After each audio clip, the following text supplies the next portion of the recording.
Record for Ontario. The province announces more than 1,000 new COVID-19 cases as some regions call for calm. We are united in our belief that Halton's numbers are so low that it would be premature and not necessary to roll us back. Why officials from Halton wrote a letter to the province asking them to hold back on further restrictions. Plus, I think during the COVID pandemic, they should just leave it like this all the time. Why some residents think portions of High Park should be car-free 24/7. And reclaiming nature, how a new birdwatching group is challenging representation and building relationships along the way. Good evening, I'm Marivel Tarouk. A record-breaking day in Ontario. The province reported 1,042 new COVID-19 cases. The first time the number has topped 1,000 since the outbreak began in January. The bulk of cases are in the same long-standing hotspots, with Toronto leading the pack at 309. Peel region saw 289 cases today. There were 117 in York region and 80 in Ottawa. The province processed about 39,000 tests yesterday, and according to the Ministry of Health, the number of deaths grew by 7. Today's grim milestone follows another record-breaking day just yesterday. The surge in cases causing hospital beds to fill and long-term care homes to stand on alert. 81 homes in the province are now dealing with outbreaks. The worry now is what can be done to control the virus in the homes and in the community. Angelina King has more. A small town in eastern Ontario has a big problem. Hawkesbury is now home to the province's worst nursing home outbreak. 3 people have died at this facility. A third of the residents have COVID-19, so do nearly a quarter of the staff, totaling 78 cases. Family members are nervous or they're anxious. The home has been calling for help since the beginning of the month. Now the Red Cross and paramedics are there. We're working hard, the staff is there, and everybody's doing double shift. In the last few days, cases at long-term care homes have spiked dramatically. I'm afraid that we are going to see the catastrophic loss of life that we saw in the spring. Dr. Nathan Stahl says to avoid that, staffing levels must increase and community spread decrease. He hopes today's record-breaking number will help. Reaching a threshold like this may actually motivate decision makers or policy makers differently, because as humans, we're biased towards numbers in this way, and it's the same kind of reason why we price goods at $4.99 rather than $5. Ontario's health ministry says today's high number could be thanks to Thanksgiving. For epidemiologists, combined with numbers in nursing homes and hospitals, it paints a bleak picture. We have a growing epidemic in the province, and there's not really at this point any indication that we're plateauing. Epidemiologists say this coming week will be very telling in Ontario. The province should be able to determine whether those targeted restrictions put in place 2 weeks ago help bring numbers down. Angelina King, CBC News, Toronto. Mayor John Tory also commenting on the rise in cases tonight. In a statement, he said, "I am still hopeful that some positive results from the interventions will begin to show themselves in the coming days, especially in light of the sacrifices being made by so many." The most valuable contributions to individual Torontonians can make right now is to follow public health advice to stop the spread of the virus. Wear a mask, wash your hands, and, except for work and school, only spend time with the people you live with. Well, the province could announce tighter restrictions on more regions as early as tomorrow. But officials in Halton are making a case to stay put. With 31 new cases reported in the region today, the mayor of Oakville joined others in Halton in writing an open letter to the province asking for rationale to justify rollbacks. Dahlia Ashry has reaction from Oakville. Will this be the new normal for Halton region? That's not what Oakville's mayor, Rob Burton, hopes. We are united in our belief that Halton's numbers are so low that it would be premature and not necessary to roll us back to any form of stage 2. 31 new cases in Halton today and 21 yesterday. Mayor Burton is among several municipal and provincial politicians in Halton asking the province not to roll back into a modified Stage 2. But for those living in Oakville, some mixed emotions. The cinemas, I don't mind if they close down or not, because I don't go to cinema that often, but it's the gyms that I'm worried about. The reality is perhaps it's necessary, and I think we'll all manage the same way we managed the first time, hopefully. Halton's medical officer of health recommends people only dine in at restaurants with their own household members. While many businesses and restaurants here in Oakville have kept a dine-in option available, the manager of this cafe tells me he's chosen to keep a takeout option only available since June.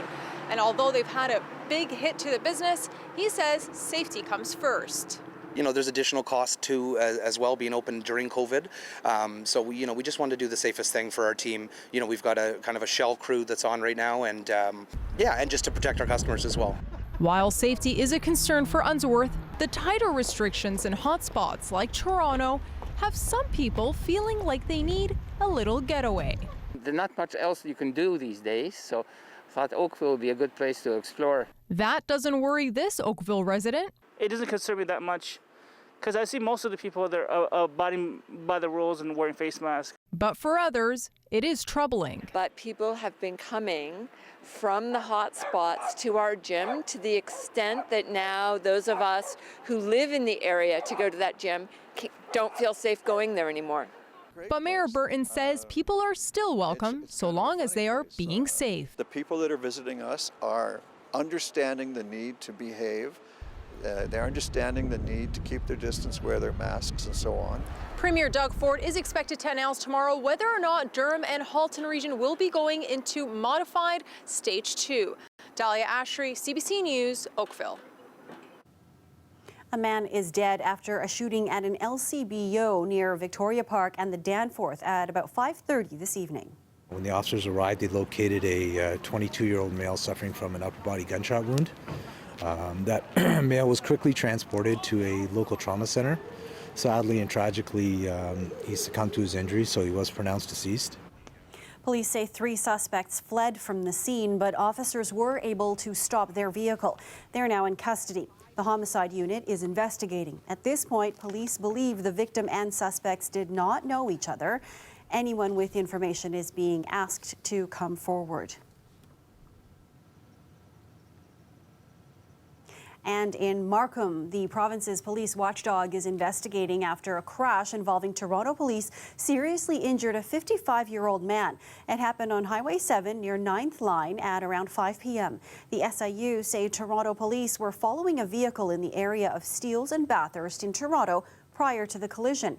That vehicle fled through the parking lot of Markham Stouffville Hospital before crashing into another vehicle. The driver of the second vehicle was taken to hospital with serious injuries. Anyone with information is asked to contact police. And Toronto police have set up a tip line to find out more information about the man they believe sexually assaulted and killed Christine Jessup in 1984.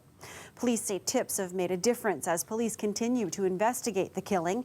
Earlier this month, police found DNA evidence which indicated Calvin Hoover, who was 28 at the time, had sexually assaulted 9-year-old Jessup. Hoover died by suicide in 2015.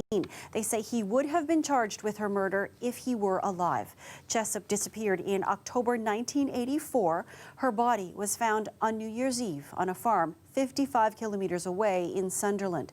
You can access the tip line by calling 416-808-7491 or by emailing jessuptip@torontopolice.on.ca.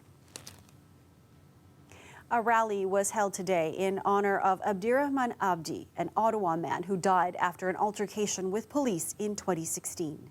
People are sick and tired of trying to trust a justice system that's untrustworthy, and really working with communities across to save ourselves and to save each other, and to come up with different creative alternatives to policing. Demonstrators gathered at Nathan Phillips Square to demand justice for the 37-year-old man. He died of cardiac arrest after an officer punched him several times in the head while wearing plated gloves. The protest comes after the officer involved, Constable Daniel Montsion, was acquitted of all criminal charges last week. The group is also addressing other police shootings and the violent clashes between police and protesters in Nigeria. A march took place outside Hamilton today in support of Six Nations of the Grand River members amid a months-long land dispute. A crowd marched past barriers toward Caledonia, chanting in front of provincial police standing on Argyle Street. The demonstrators oppose a housing development at Mackenzie Meadows. Protesters have been camped out at the site for over 3 months, saying the development is on unceded territory. The long-standing dispute has resulted in reports of violence, with demonstrators accusing police of firing rubber bullets and police alleging cruisers were damaged, and dozens of arrests were made. 400 people from northern Ontario's Niskantaga First Nation are now out of their homes as the community struggles with an ongoing water crisis. Only 24 residents still remain. There's been a boil water order there for 25 years. Things became worse this week when an oily sheen appeared. The Indigenous Services Ministry says it will pay for the evacuation and the emergency water for those staying behind. Well, throughout the pandemic, many of us have found ourselves outdoors much more than usual. It's why one public space advocate is asking Toronto officials to make High Park more pedestrian-friendly, proposing a 2-year pilot project to make part of the park car-free. Right now, the park is only closed to cars on weekends. Kelda Yoon has more on the push to ban cars 24/7. A bit wet and cold today, but many still took advantage of a car-free High Park. It's nice, you know, like it's good that people go out and enjoy nature. Yeah, I'm like it's definitely safer because you know, I have a kid who's 8-year-old, and with his friends, he can just walk around the road. Parks are for people, not for cars. I think during the COVID pandemic, they should just leave it like this all the time. That's exactly what Guillermo Penalosa is proposing. He's the founder of a nonprofit aimed at enhancing public spaces. He's also overseen the construction of parks in cities around the world. Each car is taking green space out of people's enjoyment. And this is what he wants to see. 7 days a week, some of the roads, 40%. This loop is only for people to walk and bike and run and skate. While he is proposing this 2-kilometer stretch highlighted in yellow to be car-free, he says the rest of the park should be accessible by vehicles. And the cars could come in along Parkside and they would have access to the 3 parking lots, all of them. That way, if you have disabilities, if you have little children, if you love cars and you don't want to walk over, that's fine. I agree, 100%. I love this. It's just, especially now during the second wave of COVID-19 or the pandemic, people have to get out, and there's a lot of apartments, you know, that are going up in our area in high density. I mean, I think this green space is critical for Toronto. Penalosa also notes the park is easily accessible by public transit, and he has no doubt more people will use it if it were car-free year-round. Parks are wonderful equalizers. So if we want people to be mentally and physically healthy, we need people to be able to walk or bike or run physically separated. We need to act now because COVID is now. He said the ball is now in the city's court. We reached out to area councillor Gord Perks, but he was unavailable for an interview. Kelda Yoon, CBC News, Toronto. Christina's here with a look at the forecast. I mean, today was sure a great day for a walk in the park.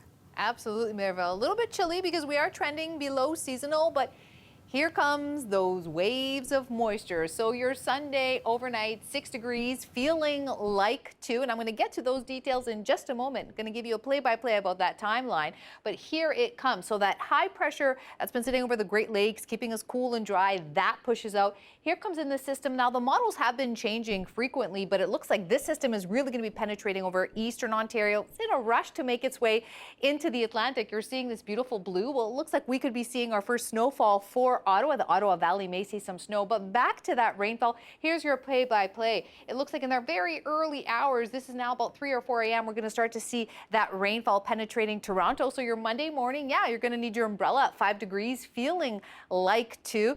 But it looks like here Monday overnight, that still continues. Your afternoon high, Toronto at 9 degrees. But for Monday overnight, that is going to be clearing up. And it's also going to clear up for Tuesday. I'll be back with your long-range forecast, including your Halloween forecast shortly. That's an important one. Okay, we'll see you in a bit. Thanks, Christina.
The COVID-19 pandemic is issue number 1 on the U.S. campaign trail after a record high Friday of 83,000 cases and numbers almost as high Saturday. Today's state-by-state count totaled about 60,000. Still, Donald Trump insists things are improving. Ellen Morrow has more. A pre-pandemic scene playing out today. A president eager to show life getting back to normal, even though it isn't. Across the U.S., the virus is surging. We are reporting 3,874 new cases. Illinois' rising numbers bringing the state's health director to tears. Excuse me, please. Thank you very much. Still, at every swing state stop, President Trump down in the polls, downplaying the virus. Even without the vaccines, we're rounding the turn. It's going to be over. Trump's chief of staff admitted controlling COVID is not the priority. We're not going to control the pandemic. Joe Biden did not have any official in-person appearances today, but responding in a statement wrote, "This administration has given up. They've given up on their basic duty to protect the American people." In another Trump team outbreak, 5 aides to Vice President Mike Pence have reportedly tested positive.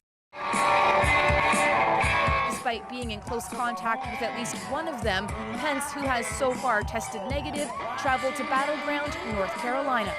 It is great to be in the Tar Heel State, even on a soggy night. As the campaigns make a final push, more than 50 million Americans have already voted, surpassing 2016's early voting total with 9 days still to go.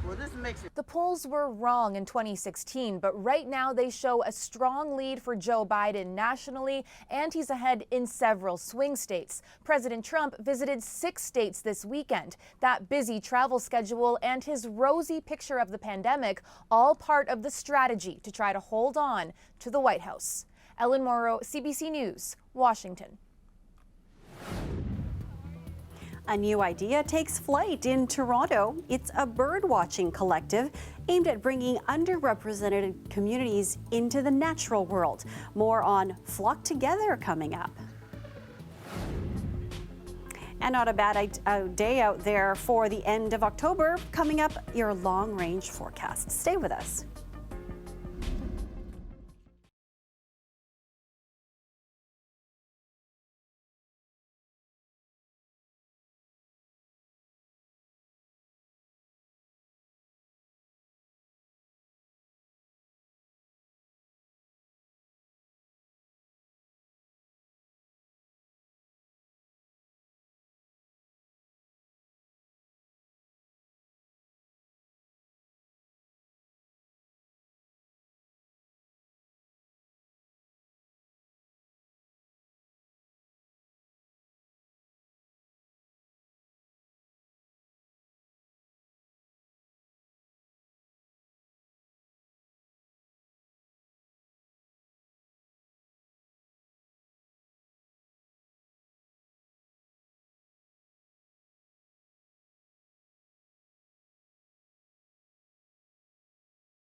A bird-watching group that took flight in England has started to spread its wings here. They started a chapter in Toronto with the goal to bring BIPOC, Black, Indigenous, and people of color together in nature. As Nazima Walji shows us, it's as much a support network as it is a bird-watching club. You know, it's been a crazy 2020. Have a good day. Yeah, you too. Thanks. It starts with a huddle. Then on a brisk Sunday afternoon, hoping for a rare sighting, Kazim Koutay leads a group of birders in Toronto's Tommy Thompson Park. But Flock Together is a birdwatching gang for Black, Brown, POC people. Koutay is the leader of the Toronto chapter of Flock Together, a birdwatching collective created to confront the underrepresentation of people of color in the natural world. I know nothing about birds. None of the people in here know nothing about birds, but I think it's just the willingness to try something and also the willingness to be like, hey, you know what, like, let's reclaim this space. The walks also double as a space for healing and act as a mental health support network for members of the flock. So there's that freedom to disclose like things that we feel uncomfortable of or like what we've been going through. Connecting with people who are also feeling the same way helps a lot. It's like a huge weight just lifted off my shoulders. I wish we started this sooner. The movement began in London, England, as lockdown restrictions began to ease this past summer. It was founded by Ollie Alanapicum and Nadim Pereira. For over 10 years now, Pereira says he's been finding relief from birdwatching. I was going through my teenage years in a very turbulent state, so to speak, and gained great perspective, great benefit, great mental tools to deal with whatever I was going through the practice of birdwatching. The idea behind Flock Together culminated at the height of the George Floyd protests and the resurgence of the Black Lives Matter movement. So we just knew our people needed it more than ever. This is the second excursion for the group, and all you need is a pair of binoculars and a camera. You don't need to know about birds. Sightings are a bonus. Seagulls, a lot of seagulls. I guess it makes sense because we're by the water, but you know, the idea of being here makes it more exciting. So these aren't just average seagulls, they're bird-watching seagulls. Toronto's not the only city creating its own flock. Flock Together chapters are also being organized in places like Oslo, New York, and LA. Link up around the world, global gang, so. The objective, for BIPOC to find a safe space in any part of the world they might be in. Nazima Walji, CBC News, Toronto. Wonderful reason to get together, and the weather really cooperated with them today, Christina. Bit chilly, though. A bit chilly, like we were saying, Maribel. We are trending below seasonal. We should be at about 12 degrees. By the way, the highest temperature, check out this record, 1963. We reached 24.4 degrees Celsius, nowhere close to that. So Monday, we are going to be dealing with that rainfall through the Greater Toronto area. Not a complete washout, though. It's really going to be off and on thanks to all that moisture south of the border along the eastern United States. Toronto, 9 degrees, Mississauga, 9 degrees, heading to Pickering, 7 degrees. Keep that umbrella handy for your Monday. That is, though, going to start to dwindle Monday evening. Check this out. The low pressure system moves out. Then we're going to be dealing with a lot of cloud cover. But Tuesday and Wednesday, it looks like that's going to be remaining dry, especially for the GTA. You're seeing this snowfall come in, but that's going to be focused for northwestern Ontario. Take a look at this. Here is your rainfall for your Monday. Dry skies for Tuesday and Wednesday. Wednesday is going to be the nicest day of the work week, but Thursday, return of that rainfall. Friday, Saturday, clear skies, a little bit chilly again, trending below seasonal. For your Halloween Saturday, 9 degrees, plenty of sunshine. And by the time we get to next weekend, so your Sunday, guess what? We're trending back at seasonal, 12 degrees for Toronto. Let's head into Barrie. Here is your rainfall for your Monday and Tuesday. Dry skies for your Wednesday, a lot of cloud cover for your Thursday. Sunshine will peak out for your Friday and Saturday, 9 degrees for your Halloween. That'll be your afternoon high for Barrie. And then Sunday, very close to seasonal, 10 degrees. Kitchener, Ontario, here is your rainfall for your Monday at 8 degrees. Trending below seasonal once again for your Tuesday, 6 degrees, plenty of cloud cover. Then for your Halloween Sunday, 9 degrees. And I will see you next weekend in my costume, of course. Oh, okay. Well, look forward to that. Thanks, Have a great Christina. week. You too. Thank you. And that is our show for you tonight. Thank you for watching. You can stay caught up on news anytime on our website, cbcnews.ca. And as you heard Christina say, you got to be prepared for a bit of rain this week and to bundle up. Other than that, have yourselves a great night and a great week, everyone.